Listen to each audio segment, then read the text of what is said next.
Şimdiki zaman çekim örnekleri. Şimdiki zaman için kuralı hatırlayalım. Şimdiki zamanı oluşturmak için 3 parçaya ihtiyaç duyuyoruz. 1, 2, 3. Şu ana kadar biz 1 ve 2 numaralı şıkı ögeyi işledik. Yani fiilin şimdiki zaman kökü ve fiilin şimdiki zaman son ekini işledik. Eksik olan parça kişi son eki. Aşağıdaki örnekten görüldüğü gibi kişi son eki ez için odur. Ve yer yer varyantları aşağıda görüyoruz. Fakat öbür şahıs zamirlerini işlemedik. Şimdi önümüzdeki örneklerde öbür şahıs örneklerini göreceğiz. Kişi son ekleriyle birlikte. Şimdi gelen örneklerde kişi son ekini ekleyeceğiz.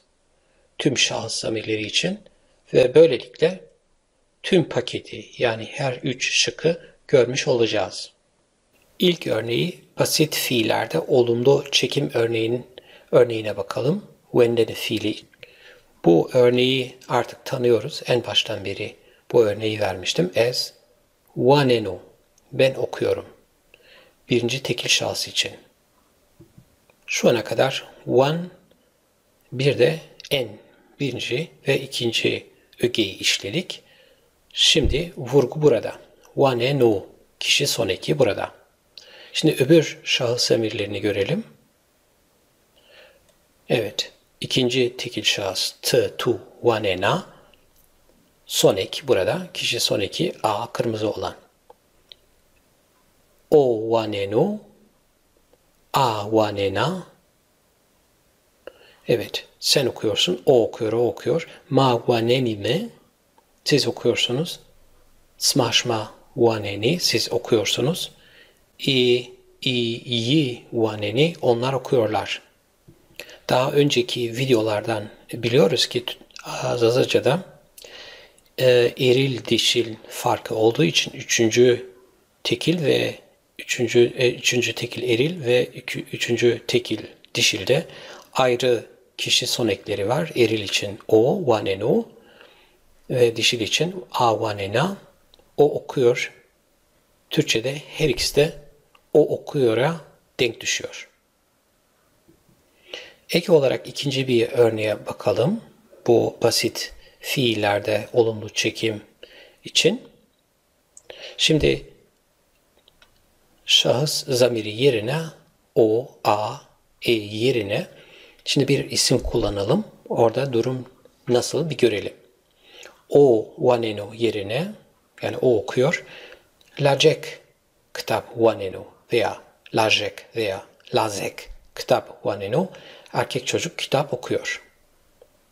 Çeneke kitap wanena dişli örnek için yani a wanena yerine a yerine çeneke kullanıyoruz. Çeneke kitap wanena kız kitap okuyor. Ve çoğul için iyi waneni yerine şöyle de diyebiliriz. Domani yani çocuklar. Domani kitap waneni çocuklar kitap okuyorlar. Kim okuyor? Domani waneni. Çocuklar okuyorlar. Aynı fiilin olumsuz çekim örneğine bakalım. Kural şöyle. Fiil ne ön eki eklenerek olumsuzlaştırılır. Vurgu ne ön ekine yapılır. Birinci tekil şahıs için as waneno yerine as ne waneno. Ben okumuyorum. Burada ne negasyon ön eki yani olumsuzluk ön eki one kökünün önüne geliyor ve bitişik yazılıyor. Öbür şahıs zamirlerinde herhangi bir fark yok. Evet. T, tu, niwa nena sen okumuyorsun. O niwa neno o okumuyor. A niwa nena o okumuyor. Ma niwa nenme biz okumuyoruz. Sma, şma, niwa neni siz okumuyorsunuz. İyi, niwa neni onlar okumuyorlar. İkinci çekim örneğine göz atalım. O niwanenu yerine lacek kitap niwanenu erkek çocuk kitap okumuyor. A niwanena yerine çeneke kitap niwanena kız kitap okumuyor ve iyi nevaneni yerine domani kitap nevaneni. Çocuklar kitap okumuyorlar. İkinci çekim örneğimiz ayrılabilir fiillerde şimdiki zaman. İlk başta biraz tekrar yapalım. Ayrılabilir fiil neydi? Ayrılabilir fiil, örneğin ro nişteni fiilinde olduğu gibi temel fiil nişteni ve ro fiil önekinden oluşur. Burada nişteni temel fiil olarak inmek anlamını taşır. Ro fiil eki hareketin aşağıya doğru olduğunu belirtir. Ro dışında tabii ki başka fiil örnekleri var ve onlardan bazıları bunlar. A, ra, de, ve, tra, tro, pede, pra, vere, te vesaire. Bu resimden de anlaşıldığı gibi bu örnekler yön belirtirler. Hareketin hangi yöne doğru olduğunu belirtirler. Bu fiil örneklerini ayrı bir videoda işlemeyi düşünüyorum. Ayrılabilir fiiller için şimdi olumlu çekim örneğine bakalım. Ro nişteni fiili için. Kural şöyle. Şimdiki fiil eki, çekimde fiil eki temel fiilden ayrılır ve temel fiilden sonra gelir. Yani ro nişteni olan mastar çekimde şu hale gelir. Ez nişeno ro. Ro burada fiilin başındayken çekimde fiilden sonra gelir. Temel fiil olan nişteniden sonra gelir. Ez nişeno ro. Ben oturuyorum. Öbür şahıslara göz atalım. Tu nişena ro. Sen oturuyorsun. A nişena ro. O oturuyor. A nişena ro. O oturuyor. Ma nişenime ro. Biz oturuyoruz. Sma şma nişene ro. Siz oturuyorsunuz. İyi nişene ro. Onlar oturuyorlar. Şimdi ikinci örneği görelim. O nişeno ro yerine isim kullanalım yine. Lacek çede nişeno ro. Erkek çocuk evde oturuyor. Lacek çede nişeno ro. Erkek çocuk evde oturuyor. A nişeno ro yerine A yerine çeneke. Çeneke çede nişeno ro. Kız evde oturuyor ve çoğul için iyi yerine domani çede nişeno ro. Çocuklar evde oturuyorlar. Bu olumlu örnekti. Şimdi bir de olumsuz örneğe bakalım. Olumsuz örnekte kural şöyle. Basit fiillerde gördüğümüz gibi fiil ne yani olumsuzluk, negasyon öneki eklenerek olumsuzlaştırılır. Vurgu ne önekine yapılır. Burada temel fiil niştene olduğu için nişen bunun çekilmiş hali. Bu temel fiilin önüne ne olumsuzluk eki gelir ve ez ne nişeno ro olur. Ez nişeno ro ben oturuyorum. Ez ne nişeno ro ben oturmuyorum. Öbür örneklerde durum nasıl?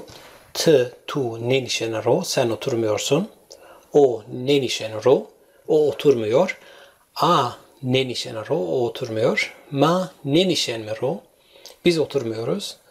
Sma ne nişeno ro siz oturmuyorsunuz. İyi ne nişeno ro onlar oturmuyorlar. Bu birinci örnekti. Şimdi ikinci örneğe bakalım. O, A, yerine bir isim kullanalım.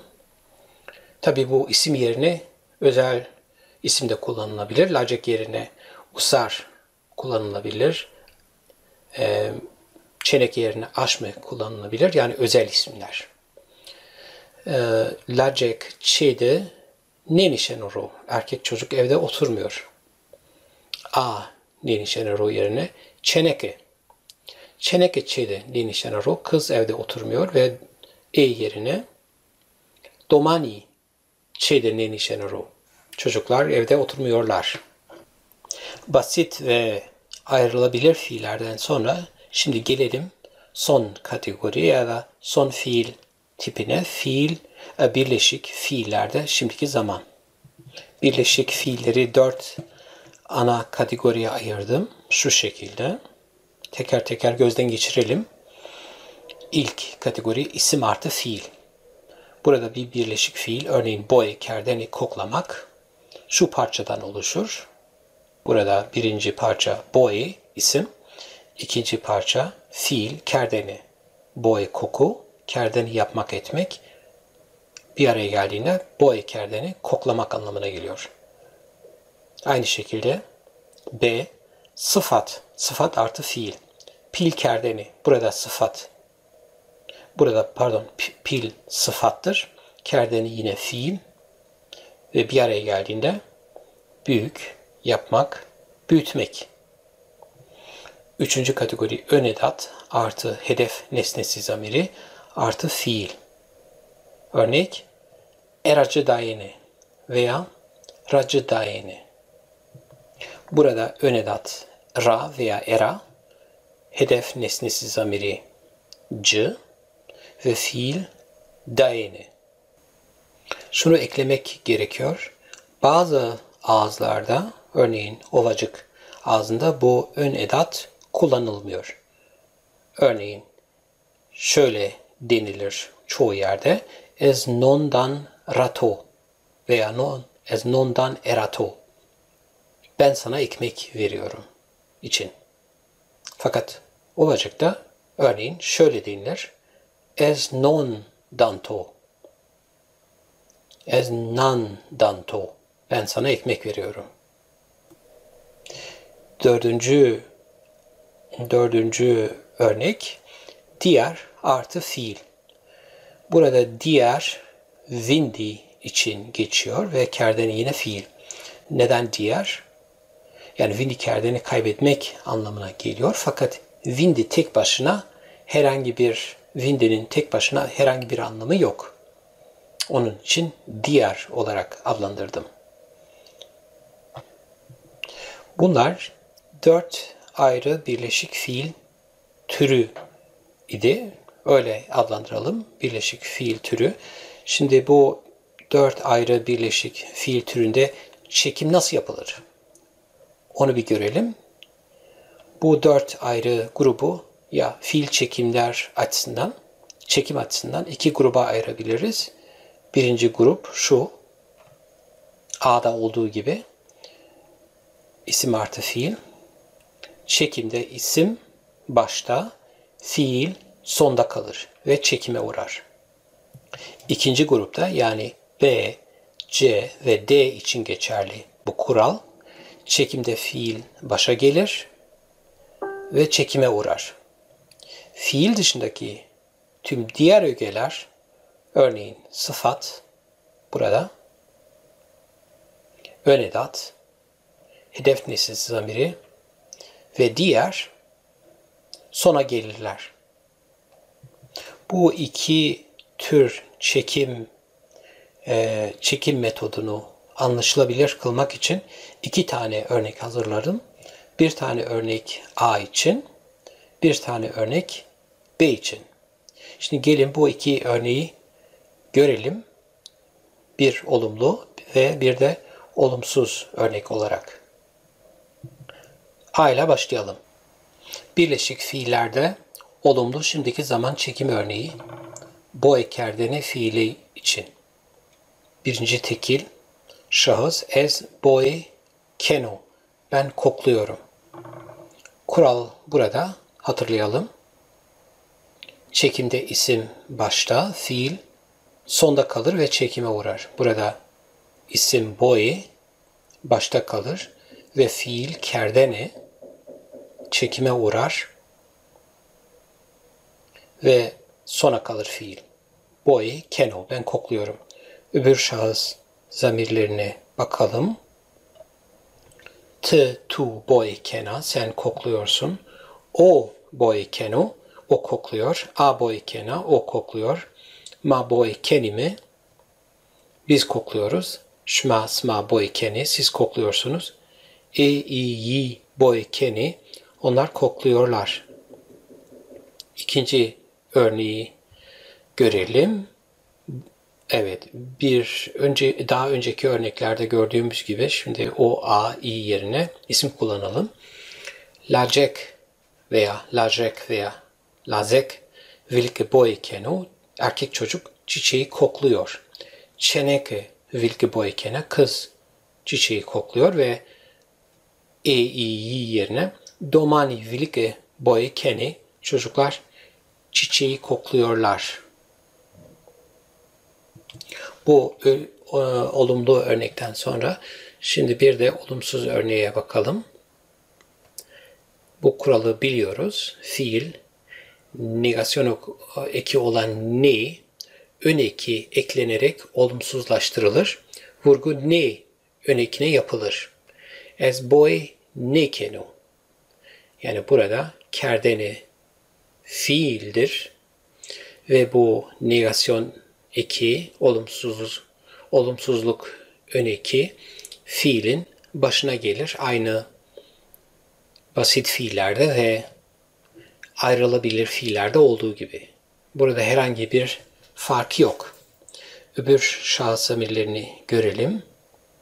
T, tu, boy, nekena sen koklamıyorsun. O boy nekeno o koklamıyor. A boy nekena o koklamıyor. Ma boy nekenme biz koklamıyoruz. Şma sma boy nekeni siz koklamıyorsunuz. E, i, yi boy nekeni onlar koklamıyorlar. İkinci örneği görelim. Lacek vilke boy nekeno erkek çocuk çiçeği koklamıyor. Çeneke vilke boy nekena kız çiçeği koklamıyor. Domani vilke boy nekeni çocuklar çiçeği koklamıyorlar. Gelelim son örneğimize. Birleşik fiillerde olumlu şimdiki zaman çekimi. Şimdi pilkerdeni için. Pilkerdeni bizim ikinci örneğimiz birleşik fiiller için. Ve pilkerdeni çekim kuralı şurada.